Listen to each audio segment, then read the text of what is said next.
সম্মানিত চাকরি প্রত্যাশী ভাই বোনেরা, আসসালামু আলাইকুম। আপনাদের জন্য আমি এই ভিডিওতে নিয়ে এসেছি বিআরডিবির দ্বিতীয় যে সার্কুলারটি আছে সেই সার্কুলার নিয়ে একটি পূর্ণ ভিডিও। ইতিপূর্বে আমি এই বিআরডিবির আরো একটি সার্কুলার নিয়ে অলরেডি আমার চ্যানেলে ভিডিও পাবলিশ করেছি। অনেকে দেখেছেন, অনেকে দেখেননি। যাদের দেখা হয়নি তারা ইচ্ছে করলে দেখে নিতে পারেন। আজ আমি এই ভিডিওতে আলোচনা করব বিআরডিবির দ্বিতীয় সার্কুলারটি নিয়ে। তাহলে চলুন আমি এখন বিআরডিবির দ্বিতীয় সার্কুলারটি নিয়ে আলোচনা করি। প্রথম অবস্থায় আমি এই সার্কুলারে একটি ক্লিক করলাম। ক্লিক করার পরে আমাকে পরবর্তী ধাপে নিয়ে আসছে। খেয়াল করেন, এখানে সার্কুলার আছে, এখানে এটি ক্লিক করলাম। ক্লিক করার পরে আমার সামনে সার্কুলারটি ওপেন হয়েছে। ওপেন হওয়ার পরে আমি সার্কুলারটি একটু জুম করব।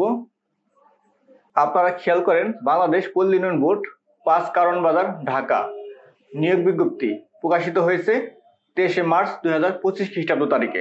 বাংলাদেশ পল্লী উন্নয়ন বোর্ডের রাজস্ব বাজেটভুক্ত শূন্য পদে বিধি মোতাবেক সরাসরি জনবল নিয়োগের জন্য নির্বাচিত পদসমূহে বাংলাদেশের স্থায়ী নাগরিকদের নিকট থেকে নিম্নোক্ত শর্তে brdb.teletalk.com.bd ওয়েবসাইটে নির্ধারিত সময়ের মধ্যে অনলাইনে আবেদন আহ্বান করা হচ্ছে। অনলাইন ব্যতীত কোনো প্রকার আবেদন গ্রহণ করা হবে না।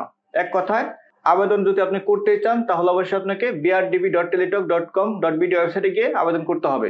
বিকল্প কোনো পথ নেই। এখন নিচের দিকে খেয়াল করেন, ক্রমিক নং, পদের নাম, গ্রেড ও বেতন স্কেল, পদ সংখ্যা, নিম্নতম শিক্ষাগত যোগ্যতা ও অভিজ্ঞতা। খেয়াল করেন, এখানে পদ হচ্ছে ৩টি, ১, ২, ৩। প্রথম পদ হচ্ছে উপজেলা পল্লী উন্নয়ন কর্মকর্তা, সেকেন্ড পদ হচ্ছে সহকারী পল্লী উন্নয়ন কর্মকর্তা, আর তৃতীয় পদ হচ্ছে গবেষণা কর্মকর্তা। এই সার্কুলার মোট হচ্ছে পদ ৩টি। কোন পদে কতগুলো লোক নিয়োগ হবে এবং বেতন গ্রেড এবং বেতন স্কেল, পদ সংখ্যা, শিক্ষাগত যোগ্যতা সবকিছু জানাবো এই ভিডিওতে। তার আগে আপনাদের কাছে আমার আরো একটিবার চাওয়া, অবশ্যই আপনারা এরকম নতুন নতুন ভিডিও পেতে হলে আমার আরসিসি টেক বিডি চ্যানেলটি সাবস্ক্রাইব করে পাশে বেল আইকনটি বাজিয়ে রাখুন। সবার আগে আপনার কাছে নতুন চাকরি খবরগুলো পৌঁছে যাবে। খেয়াল করেন, ১ নম্বরে উপজেলা পল্লী উন্নয়ন কর্মকর্তা, নবম গ্রেড, বেতন স্কেল ২২,০০০ থেকে ৫৩,০৬০ টাকা।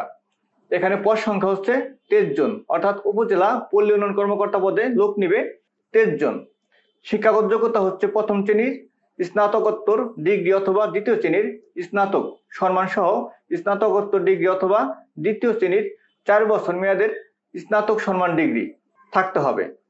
২ নম্বরে খেয়াল করেন, সহকারী পল্লী উন্নয়ন কর্মকর্তা, দশম গ্রেড, বেতন স্কেল ১৬,০০০ থেকে ৩৮,৬৪০ টাকা।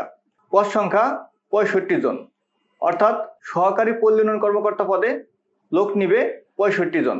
যোগ্যতা হচ্ছে স্নাতকোত্তর ডিগ্রি অথবা ৪ বছর মেয়াদের স্নাতক সম্মান ডিগ্রি থাকতে হবে। এখন খেয়াল করেন, ৩ নম্বরে গবেষণা কর্মকর্তা, গ্রেড ১০, বেতন স্কেল ১৬,০০০ থেকে ৩৮,৬৪০ টাকা।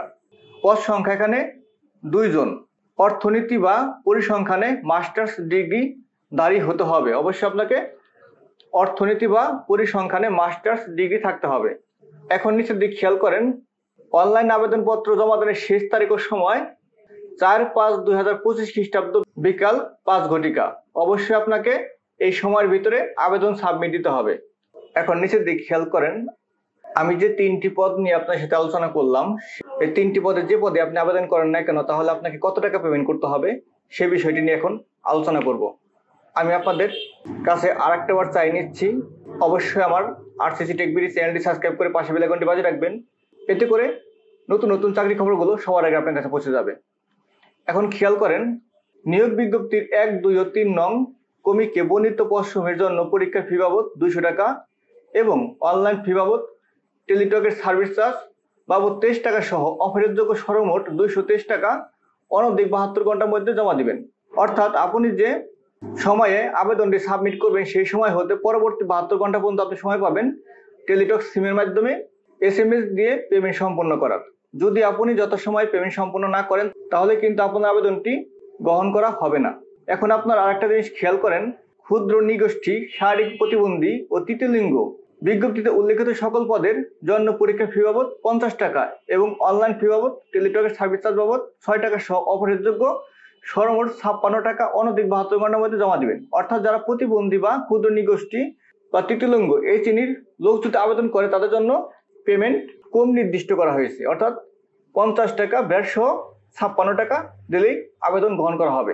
SMS কিভাবে করবেন সে বিষয়ে আপনারা লক্ষ্য করেন। প্রথমে SMS দিবেন টেলিটক সিমের মাধ্যমে BRDB space user ID. User ID পাবেন আপনার অ্যাপ্লিকেশন কপিতে, তারপরে সেন্ড করবেন 1632 নম্বরে। Example BRDB space user ID send 1632 নম্বরে। প্রথম SMS দেওয়ার পর আপনাকে ফিরতে আরেকটি SMS দেওয়া হবে। সেই SMS এ একটি পিন নাম্বার থাকবে এবং কত টাকা কেটে নেওয়া হবে সেটা উল্লেখ থাকবে। অবশ্যই আপনার টেলিটক সিমে যে পরিমাণ চার্জ নির্দিষ্ট করা হয়েছে তার অধিক টাকা রাখার চেষ্টা করবেন। যদি আপনার 1 পয়সাও কম পড়ে তাহলে কিন্তু পেমেন্ট সম্পন্ন হবে না। সেকেন্ড SMS দেওয়ার নিয়ম হচ্ছে BRDB space ES PIN number লিখে সেন্ড করবেন 1632 নম্বরে।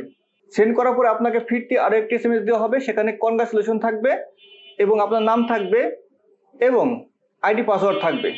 যত সম্ভব চেষ্টা করবেন আপনার আইডি পাসওয়ার্ডটি সংরক্ষণে রাখার জন্য, কারণ ভবিষ্যতে কাজে লাগতে পারে। এখন নিচে দিকে খেয়াল করেন, সকল পদে প্রার্থীর বয়স 25/3/2025 খ্রিস্টাব্দ তারিখে সর্বোচ্চ 32 বছর এবং সর্বনিম্ন 18 বছর হতে হবে। অর্থাৎ আমি এখানে যে 3টি পদ নিয়ে আলোচনা করলাম সকল পদের বয়স কিন্তু একই নির্দিষ্ট করা হয়েছে। সর্বোচ্চ 32 এবং সর্বনিম্ন 18 বছর হতে হবে। কোন তারিখে? 25/3/2025 খ্রিস্টাব্দ তারিখে। যাদের বয়স পারফেক্টলি জানা নাই বা কত মাস, কত দিন বা কত বছর পূর্ণ হয়েছে তারা বয়স বের করবেন 25/3/2025 খ্রিস্টাব্দ তারিখ অনুযায়ী। এখন নিচে দিকে খেয়াল করেন, মৌখিক পরীক্ষার সময় নিম্নবর্ণিত কাগজপত্রাদির মূল কপি প্রদর্শন পূর্বক প্রতিটির 1 কপি করে সত্যায়িত প্রথম শ্রেণীর গেজেটেড কর্মকর্তা কর্তৃক কপি দাখিল করতে হবে। 1 নম্বরে অনলাইনে দাখিলকৃত আবেদনপত্র প্রবেশের রঙিন কপি কখন লাগবে? মৌখিক পরীক্ষার সময়, অর্থাৎ রিটেন টিকার পরে যখন মৌখিকে ডাকা হবে তখন কিন্তু আপনার এই ডকুমেন্টগুলো লাগবে, অবশ্যই সংরক্ষণ রাখবেন। সদ্য তোলা 2 কপি পাসপোর্ট সাইজের রঙিন ছবি লাগবে। অনলাইন আবেদনে দাখিলকৃত সকল শিক্ষাগত যোগ্যতা সনদ, অভিজ্ঞতা সনদ যদি থাকে ও যথাযথ কর্তৃপক্ষের অনুমতিপত্র প্রযোজ্য ক্ষেত্রে আপনার লাগবে। ঘ নম্বরে খেয়াল করেন, জেলার স্থায়ী বাসিন্দার প্রমাণক হিসেবে ইউনিয়ন পরিষদ পৌরসভা অথবা সিটি কর্পোরেশনের কর্তৃক প্রদত্ত সনদ ও জাতীয় পরিচয়পত্র।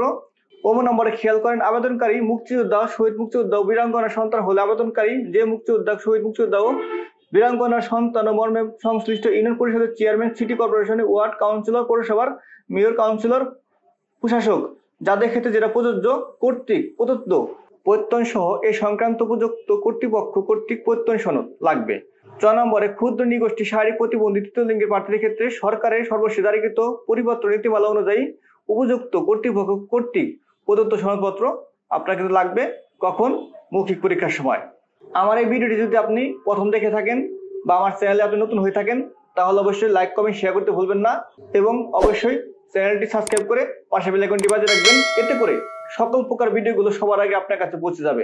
ধন্যবাদ, ভালো থাকবেন। আবার আসবো আপনাদের জন্য নতুন করে একটি ভিডিও নিয়ে।